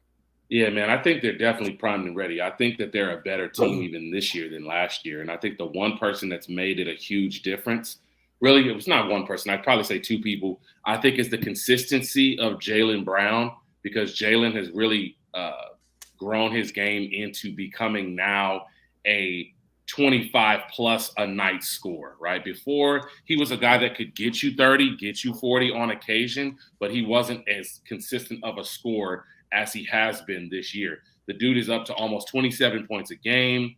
And I shared an article with you that you checked out earlier, T. I know you were able to see it. Mm-hmm. I mean, what Jason Tatum and Jaylen Brown are doing as a duo now is historic. It's historic. They are the third highest scoring duo in league history right now. They're averaging almost 58 points a game combined, which is only second to Shaq and Kobe and James Harden and Russell Westbrook in 2019, 2020. So you're talking about four arguably of some of the best scorers of all time. And to be mentioned in that boat is a huge honor. And I know it's something that they're really, really relying on because, I mean, they're 21-6. They're 8-2 in their last 10 games. They're really, really rolling. And the thing that I love about them right now is that they're just such an entertaining team to watch. Yeah. Now, obviously, this past Saturday, they lost a really, really entertaining game, Saturday primetime game against the Warriors. The Warriors look like they're trying to get themselves back in shape. That's a really good win for them. But before that game, man, I mean, the Celtics beat the Suns. They beat the Raptors. They beat the Nets. And I'm just looking at their schedule going back here now into late November. They beat the Miami Heat. They beat the Sacramento Kings, who have been difficult for a lot of teams. And they beat the Mavericks. So that's in their last 8 games. All of those teams are contending teams. All of those teams are teams that are going to be looking to try to make a deep playoff run themselves. Right. And I think the most impressive part about the Boston Celtics is that they've been able to do it in an entertaining style, but they've also been able to do it while losing their head coach. Most teams, especially when it comes to basketball, that sense of identity comes more even so from the coach. There are certain teams that can get over it. I'm just very impressed that they've been able to get over it, get past it, and been able to continue in the same direction without their coach now. Absolutely. Just to reference that loss to the Warriors, the only thing that I would say, I'm going to start on the bad side, work my way to the good first. But the one thing that the Warriors did that Boston actually struggled with that is almost impossible for most other teams to replicate because they don't have the same weapons as the Warriors is the screens and the pick and roll and the way that they defended it. They pretty much did it the exact same way they did in the finals, and it was not successful for them. And that's where you saw the Warriors getting a lot of easy threes. Now, that being said, most of the teams in the league that you face are not going to be able to duplicate what the Warriors can do. Right. So you don't have to worry about that to the finals if the Warriors could get it together and make it. Now, that said, I got a couple notes here. You know, I had to do my homework. There you go. The transition defense of Boston even showed up despite what they didn't do in certain areas against the Warriors. Their transition defense, something they've been consistently good at because they're so athletic all across the board. It really showed up in that game.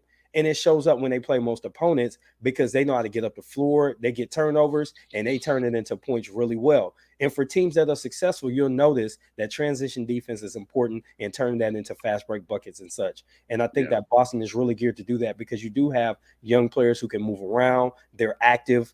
They have active hands, and they're going to finish. A lot of their stuff when they transition and they turn it over, they're finishing at the rim. This ain't stop and pop. They taking it to the basket and they getting extra baskets off that. So that's something that I can see in Boston's favor. That's going to really carry them in the conference and get them back into a deep playoff run and potentially the finals. Yeah. And the one thing I will say, I was able to kind of pull this up really quick.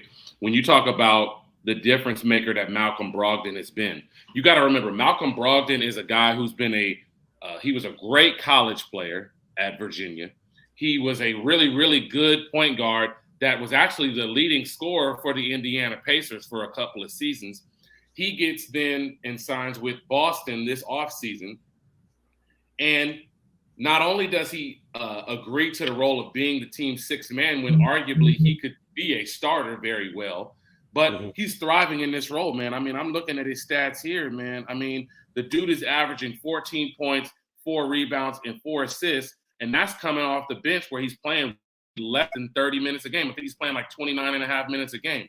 So you're talking about high production from a guy coming off your bench, a great defender, a team guy, a reliable guy who you know is going to be there game in and game out. And I think he's just kind of buffering what Jaylen Brown and Jason Tatum have been able to do so far, which has been really, really impressive. And I mean, I'll say this, in the Warriors game specifically, I'm looking at the box score now. Klay Thompson shoots 2 more shots than Steph Curry. I don't know how many times that's going to happen, but I would like to think that they would rather Klay be the one shooting at this point in their careers than Steph, because while Klay can explode, Steph is still on the same pace that he was a few years ago. Klay has had injuries rob him of a little bit of his ability. So I think if they were to play a series, that's something that they would be okay with, is if Klay is getting more shots than Steph, that's something that they're going to be looking to try to do. I mean, overall, though, the Celtics, realistically, I mean, they're in a position right now where they're number 1 in the East. It's really, really starting to look now like the only team that's really going to get in their way is going to be Milwaukee. This is one of those years where I wish that the NBA had went to that non-conference seeding. They've talked about it in many, many years past about trying to go to that non-conference seeding where they were just going to do a true league standings and the best, whatever it is, 16 teams are going to make the playoff bracket and they'll just seed them as is, regardless of record. That would be fun. It would be really, really interesting because you would then get a little bit better matchups early on in the first round, because I think the West is going to be a little bit deeper this year when it comes to quality playoff teams, because realistically, I mean, Cleveland's playing awesome right now in the Eastern Conference. They may have a little something to say because they're in third place right now. I'm still not really buying into Brooklyn just because they've had a lot of issues off the court that I just think are going to continue to be an issue for them. So, I mean, you always have to watch out because it's Kevin Durant, right? You know that. But I will say that I've lost a lot of faith in Philadelphia. I've lost a lot of faith in Atlanta because I thought that getting DeJounte Murray over to Atlanta to be with the Hawks now was going to make a difference. And it just doesn't seem like it's worked out so far for them as well. So realistically, in the Eastern Conference, I'm really only seeing Boston and Milwaukee as being teams that can seriously compete for a championship from that conference. And then everybody else in the West is going to be pretty much just wide open for me. Yeah, I could definitely agree with that. So I do want to transition it as you bring up the West. Let's talk about your there you go, right? My hometown team. I'm gonna tell y'all right now, I am not a Pelicans fan, so there's no fandom going on here. I'm actually an Oklahoma City Thunder fan. However, my hometown team, the Pelicans, are sitting at number 1, powered by Zion Williamson. Basically number 1 overall in 2019. He's doing some things without Brandon Ingram that look good. 30.3 points per game, 9 boards, 5 assists, steal and a half, and just over a block in the absence of Ingram. So he's answered the bell. 7-game win streak, and on the season he's averaging 25 points a game, and he's shooting 60% from the floor. And he's fourth all time at 28.6 points per 75 possessions. Yeah. So he's behind Michael Jordan and a couple other people. That's a pretty good list. He's an elite company. Pretty good list, yeah. Right now, you know what I mean? So there's a reason there. That's the rhyme and reason of why the Pelicans are doing well despite Ingram being out. And I just think overall they figured it out. They've bought into the system and they're playing really well. So I'm going to throw it to you to go ahead and give us your take on how they're looking in the West and what's the potential that they could finish with the number 1 seed over there and potentially make a deep run as well. Man, it's going to be tough, right? Because you got to think about the West. The West has always been a 2-half conference, I should say. It's always been that way. There's always a team that gets off to a fast start. They're playing awesome until right up at around January. The All-Star break comes in the middle of February. And then there's another team that hits the gas in the last 3 months of the season and steals first place. And in a lot of these years, it's been the Warriors. So the Warriors have always been a second half of the season team as they're gearing up for a playoff run. They've been through this before, so you know that they're going to have something to say about things before everything is said and done. But when you look at the Western Conference right now, I mean, it's the young guns, man. It's the young teams. The young teams are the ones that are out here really, really putting it on in the West right now. When you talk about New Orleans, you talk about Memphis, you talk about Denver. All three of those teams are at the top of the bracket right now. When you talk about it just goes to show you. Portland, just 3 weeks ago, Portland was number 1 in the West. They've fallen all the way down to 6. And it's just been 4 games difference. So the Pelicans are going to have to stay on the ball. They're going to have to stay on it. Zion is going to have to continue to be healthy. The one thing I will say is that they have already played 26 games, and he's only missed 5 of them. I think that that's something that the Pelicans will happily take. If he's playing if he's only missing every 5th game, I think they're going to take that because that's really what he's looking at right now, right? He's basically missed 5 games of the 26 they've played. 1 in every 5 games, he might sit out here or there, maintenance issues or whatever else it may be. Maybe he sits out a back-to-back every once in a while just to make sure that he's still good to go when the season matters most. Right. I think is going to be awesome, especially right now because, like you said, he's carrying the extra load with Brandon Ingram being out. But, man, I mean, the New Orleans Pelicans are a team that's awesome to watch as well. And they're a team that I think is going to be really, really entertaining because it's a bunch of young guys and a bunch of guys that really, really, really know how to play well together. I just like their team camaraderie and the way that they play off of each other. I mean, you still got C.J. McCollum. You still got Jonas Valanciunas. You still got Troy Murphy. You still got Herb Jones. And don't forget about my little man, Jose Alvarado. You know, he is a game changer. I saw a game a couple of weeks ago. He had 40. Now, the dude only played about, 19 to 30 minutes a game previous.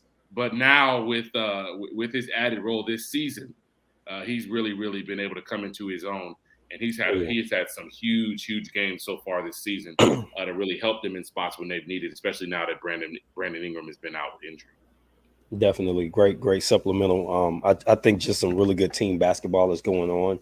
And when you have injuries and guys just rally and kind of cover the gap, just even in the interim, because they know eventually he's going to come back. And like you said, the load management that's likely going on with Zion is important because he does have that injury history after having to sit out a full season and watch his team just come up short. He's able to influence and impact the results now, and he's relishing the opportunity to do so. And I could just really appreciate what the Pelicans are doing. Obviously, a lot of my family and friends are Saints fans, and by default also Pelicans fans. So I am hearing plenty about how good the Pelicans are doing this year. So not surprised at all. They have the fan support. And when you have fan support, you're going to do it. Some people had just different problems with what was happening with Zion up to this point. But now he's paying off their faith in him. And it's really looking good for them. So if you don't have anything else basketball related, we could get into some college football because we really hadn't. Absolutely. So let's talk about some college football. I'm going to toss it to you. Let's talk about the Heisman Trophy. Give me your thoughts. Yeah, man. I mean, the Heisman Trophy is always one of those things that you kind of have a feeling about who's going to win because, number one, it's typically a quarterback award. And you don't have to look any further than to really just look at touchdowns, interceptions, rushing touchdowns, and team record. You look at those things and you put them all together in a bucket, they typically are going to be things that help lead you to the right place. And when you look at Caleb Williams, who did win the Heisman this year, I don't think that there was any question in my mind. Maybe that's just me being a USC homer. Maybe that's just me having preferential views towards USC this season. But he has proven that he is the best quarterback in college football this year. I think he's better than every college quarterback that's in the college football playoff. But ultimately, football is the ultimate team sport. So you do need other guys around you to pick you up in certain spots. And he was not able to carry the load in the two biggest games of the season, which were their only two losses against Utah. But otherwise, fantastic season for him. 37 touchdowns passing, only 6 interceptions. And 2 of those interceptions came in the final game in the conference championship. So if he doesn't have those 2, he might have gone 36-4. It would have been an even more impressive season. So Caleb Williams, well-deserved. And the great part about that dude, man, is he's got one more year left. Mm-hmm. So he's got one more crack at this college football playoff appearance that he can try to get into. And I definitely think moving forward, he is going to be a highly, highly regarded a prospect when you go to the NFL. I call him Kyler Murray light. I mean, he's a bigger version of Kyler Murray right now in my mind. So it's funny you bring that up. So I want to talk about the Heisman in general. Congrats to Caleb Williams, number one. Number two, in recent memory, I don't know if you were aware of this, but there's been I think something like 4 of the last 6 Heisman Trophy winners have been transfers. Mm-hmm. So when you look at like Joe Burrow and you think about that, and now you got Caleb in there, it's definitely a QB award because they're all quarterbacks. And it just kind of sings to the point that I was making a few days ago about the transfer opportunities that are allowing guys to go to a place that's going to work for them and set them up to improve their draft stock. Because if Joe Burrow doesn't go to LSU, that dude's not getting drafted in that position. I don't care anybody says. The talent is there, but I just don't know that he gets drafted that high. This has definitely set Caleb up for some really good success in terms of draft stock and at the next level. If he stays another year, that's going to be really good. I do feel like he was, up there as one of the best QBs. As far as pro ready, I think that's a conversation we could have at another time. But I do feel like he's a rock solid prospect at this point. I think he did a lot for himself. And like you said, just the numbers alone, being careful with the football, being productive on the scoring side, because there's a lot of quarterbacks. They're efficient and careful. They just don't score a lot. Mm-hmm. So they give you 22 TDs and 2 interceptions, but you're not scoring for me. And I need you to put points up because I want to take pressure off my defense, not rely on my defense if you're going to be a stud guy. And I think that he was able to do that in this season, and it's a well-deserved award for him. Yeah, I mean, you're talking about a dude who goes over 4,000 yards passing. I mean, come on, man. To do that in a college schedule, man, you only play 12 games in college. It's not an NFL schedule where you get the extra 4 games at the end of the season. It's a lot of, professional quarterbacks that are just getting over the 4,000 mark yardage passing, with 16 games. So for Caleb to do that, the one thing that I think is going to be the drawback, and I think this is a lot of the reason why the Pac-12, and we'll talk about this a little bit more in the summertime, why the Pac-12 is going to end up splitting is because, number one, a lot of their games are not on TV at times where a lot of other people in other regions are able to watch them. A lot of them get those late night slots because they still want the national TV slots, but the best place to put them on is late. But I will say that with, UCLA and USC going to the Big Ten, the one argument against Caleb is going to be that in his 2 biggest games they lost, he won the other 2 second biggest games, which we're going to talk about when we talk about the seeding in our next topic. But he's going to be going to the Big Ten. Not him himself, but USC. So whoever the next great quarterback is from USC, they're going to have a great opportunity to play on some of the biggest stages. They're going to be playing Michigan. They're going to be playing Ohio State. They're going to be playing Penn State. They're going to be playing Wisconsin. They're going to be playing Michigan State. They're going to be playing a lot of these true blue blood programs that are in the Midwest that a lot of other people are gearing up to watch at 11 a.m. on a Saturday. USC probably hasn't had an 11 a.m. start in I don't know how many years, just because of everything that has to do with the college football scheduling. And we know that that's when most people are sitting on their couch rearing to go. Yeah. You know, USC is getting on TV at 9 o'clock at night. A lot of people are already called it a night. So that's awesome job to Caleb Williams. Happy for him, and I think it's well deserved. For sure. So we're going to use that to segue into the college football playoff landscape overall. So here's your top four. Number one, University of Georgia Bulldogs. Number two, University of Michigan Wolverines. Number three, the TCU Horned Frogs. And number four, the Ohio State Buckeyes. Tell me what you think about that, bro. The immediate thought for most people is going to be that they gypped Alabama, right? I mean, that's the first thought that everybody's going to have, right? It's because why would they think that? Southern partialism, man. You know, college football is not anything without SEC the South. bias. It's nothing without the South. It's been that way for a long, long time now. Honestly, ever since I've really, really been following college football since probably, I think, the first major college football game I watched, ironically, was Texas versus USC 2005 Rose Bowl. And ever since then, it's been a Southern-dominated sport. I mean, it just has been. Oh, yeah. SEC bias. You know, so obviously people are going to be partial to that because why? Alabama's on national TV every week. Alabama's games are going to get a lot of the hype. They're going to get a lot of those major CBS slots. Mm-hmm. And they're an awesome program. And they had another great year in what a lot of people would consider to be a down year, where they lost twice and didn't even make the conference championship game. Right. But what I will say is that while they only lost on the final play of two games, I don't personally think that you can have multiple losses, not make your conference championship game, and be one of the four best teams in the college football playoff. That's just my personal opinion. I understand the argument from Alabama's side is that we played more of the top 25 teams than any other team in the nation. Their two best wins, and I listed them here. They had actually three really decent wins, turned out to be, was they played, unranked Texas at the time, and Texas turned out to be a pretty good team this year. They played number 24 Mississippi State, and they also beat number 11 Ole Miss. So all three of those teams they did beat, with them beating Texas on the road, which was actually turned out to be a pretty good win, even though they were unranked at the time that they faced them.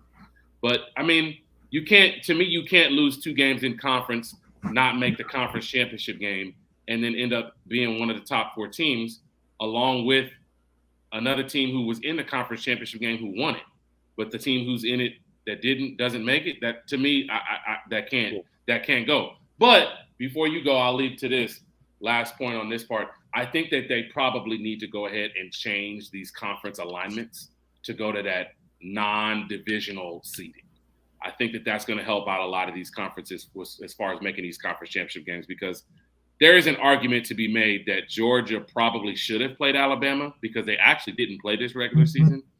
And that probably still could have been your conference championship game if they didn't have divisions within the SEC conference.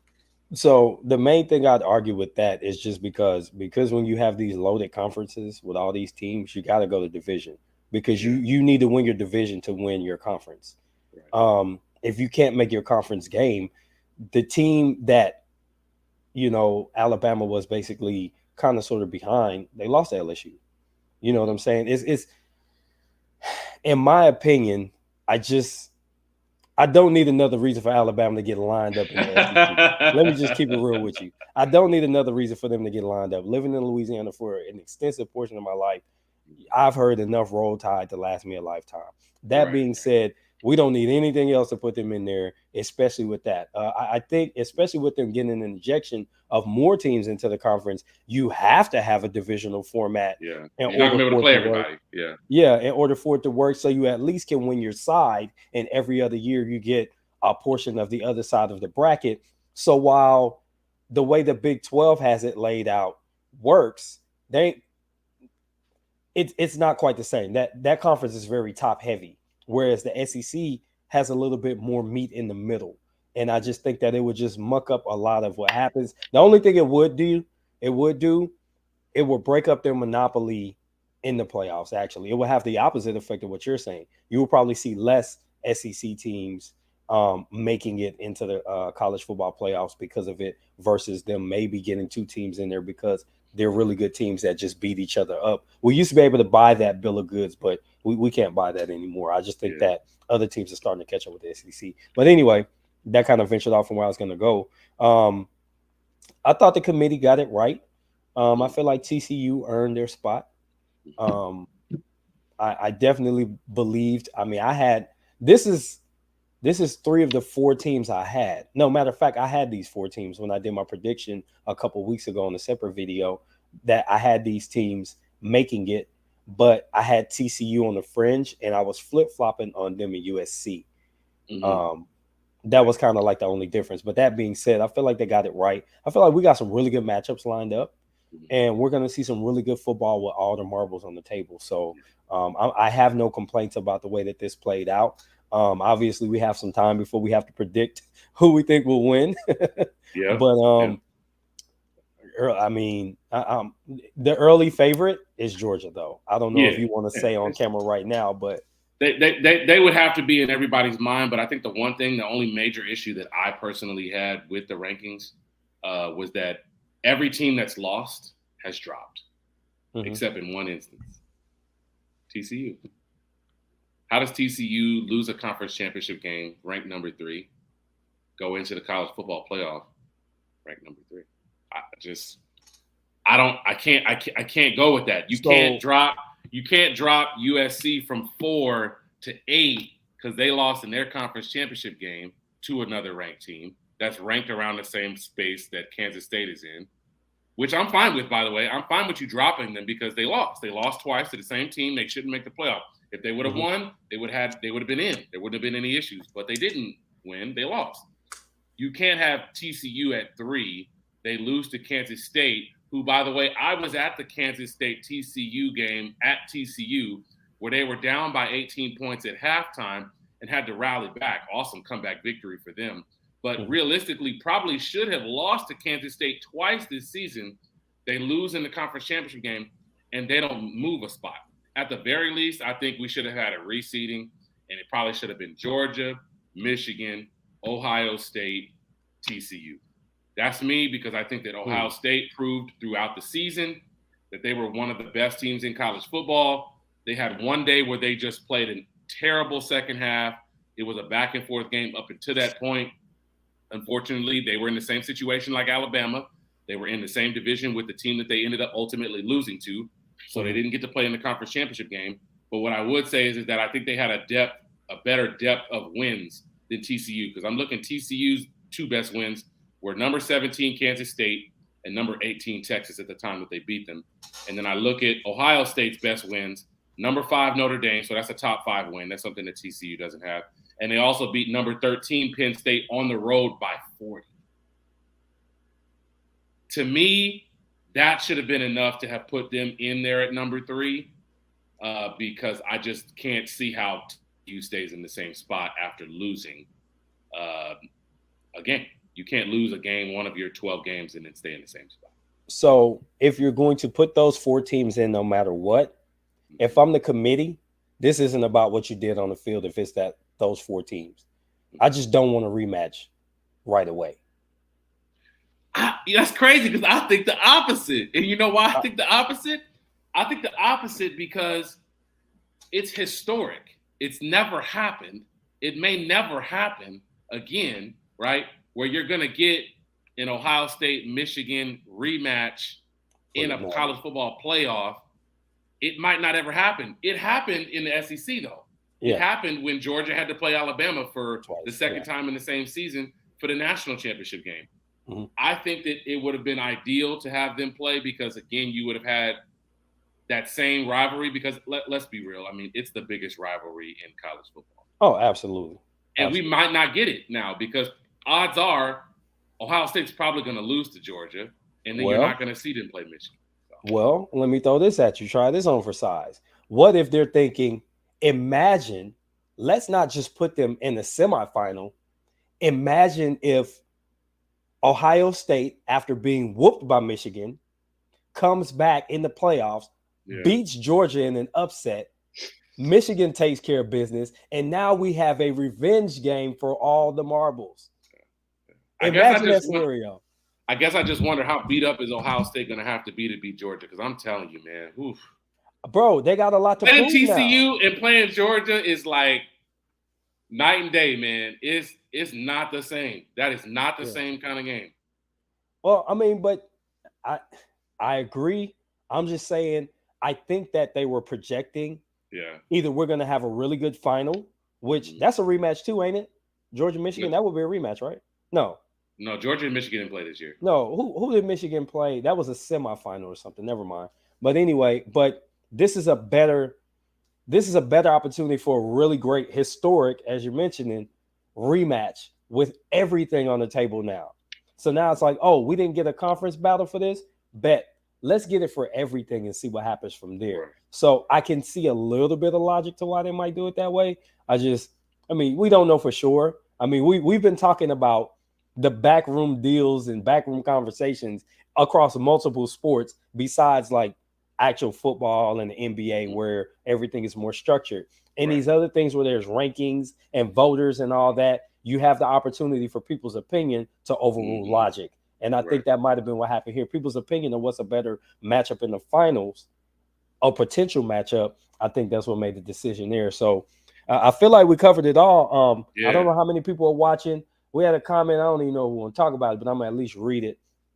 Bud is a damn legend. Put Larry Nash Jr. to sleep and put real boxing fans to sleep too. Thank you, Bud, for always giving us the best fights boxing has to offer. I'm going to assume that's sarcasm. J-Rock, you still here, man? I'm trying to figure out who's Larry Nash Jr. That's who I'm trying to figure out. Who's Larry Nash Jr. in boxing? I don't know who that is. So, I guess it was an attempt at wit, but you missed that one. Hey, feel free. We're going to give you a couple minutes to just pop up here if you just want to talk on air, J-Rock. We don't need no faceless competition. We're going to, you see us. So if you want to talk, feel free. I'm sure Q got some verbs for you. But in the meantime, we'll give it a couple of minutes for anybody that might want to jump in real quick, and then we'll wrap, see if anybody wants to come on and talk. I put the link out on Twitter. But that said, I don't know, man. I've been just looking at some things with the NFL. I don't know if you're keeping up with fantasy football, but what do you think about some of the player movement that has produced some really good fantasy studs? For example, I'm an avid fantasy football player. I only carry 1 or 2 teams a year, and I have my own league. And Derek Carr and Devontae Adams, even though their team hasn't been that great, they've been a really good fantasy matchup. And Devontae Adams is in the top 5 of receivers. They've got one of the top running backs as well. And it goes to show you how sports has changed a little bit to where I only care about the Raiders because I got 2 of the dudes on my team. So as far as like, I want to transition that to say, as far as the way that fantasy sports is impacting, or fantasy is impacting actual sports and the way sports fans move, what do you think about that new dynamic? And also the insertion of more mainstream betting as a thing, like everybody's sponsored by bet this, bet that. What do you think about that dynamic being added to sports now? Yeah, I mean, on the main platform. I think that whoever, whoever came up with the grand scheme of, sports betting, realistically, what they wanted you to do is be bought into more games than ever before. Because you got to think about it. When you're a fantasy team owner, or if you got a pot, if you do a weekly pot with your buddies on game predictions. One of my friends used to do that with his family, right? They'd print out the list of games. They would all circle who they thought was going to win each game. They'd each put like $50 down every week. And whoever had the most correct predictions won the pot for the week, right? Simple. But it keeps you engaged in all of those games, right? Because as a fan who's outside of that world, like I have been the last 2 years, I haven't done fantasy in about 2 years now. I did it the year before COVID came. That was the last year that I did a fantasy league or anything like that. The thing that made it interesting, right, which was to get more people involved in watching more games, is the part that I hated the most, because I was constantly having to root for things instead of just the result, right? I'm having to root because I got Cooper Kupp on my team, so I want Matt Stafford to not throw the ball to the dude who's wide open, but throw it to Cooper Kupp who's not. Right. Force feed my guy. That was the conflict that I was dealing with, and I just thought after that, I'm like, man, for right now, I just want to be able to watch the games, and root for the team I want to root for, and watch the games I want to watch, and that be it. But I can see the value in why there's so much betting online and so much fantasy play, because for example, there could be a game between the Lions and the Bears that could be on TV, right? And it's out of your area. You don't care about that game. But just because you have Jamal Williams on your team, you're going to check that out. You're going to go and flip over and see, okay, how's my guy doing? What's going on? Is he still in? Is he getting his regular rotation snaps? Which is unique, because before, if you weren't a Lions fan, you weren't a Bears fan, you weren't going to watch that game. So it didn't matter to you. So I think that it's just really interesting. It's smart, though. It's smart because it's got more people wanting to buy that Sunday ticket more than ever, man. I mean, I'm sure they have more people on Sunday ticket now than anything else, because people are more willing to watch it. Yeah, we definitely have the Sunday ticket. I like to watch the games. Yeah, and I'm a big football fan, so I'm all about watching every game that I can. Sundays and Saturdays in the fall are perfect for football. And fantasy football has, to your point, pushed me to the point where I'm watching games and I'm rooting for dudes that they don't play for my favorite team. When like the Saints ain't play this week, but I still watch football this week because I was interested to see how my guys were doing and trying to figure out, why didn't I put Amon-Ra St. Brown in the game in my lineup instead of so-and-so, because he didn't put up the points and he had a favorable matchup. I mean, it's kind of like people that can only pay attention to sports when they got something on the line, they got some skin in the game.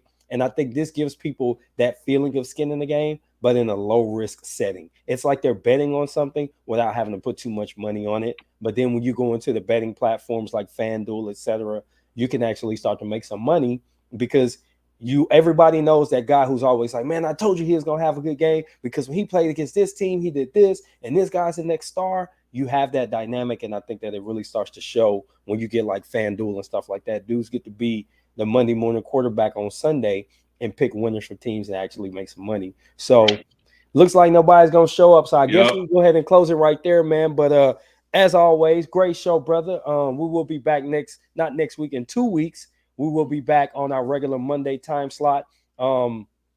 Next week, there may be an opportunity to get something in. We'll see how our schedules line up. But for sure, in 2 weeks, we're going to do something. We're going to get back on here and talk that sports stuff, man. And until the next time, this has been T-Word and my boy Q. This has been the Mic Check. Don't forget to like, comment, subscribe, tell a friend, and share. Until the next time, we're out of here. Peace.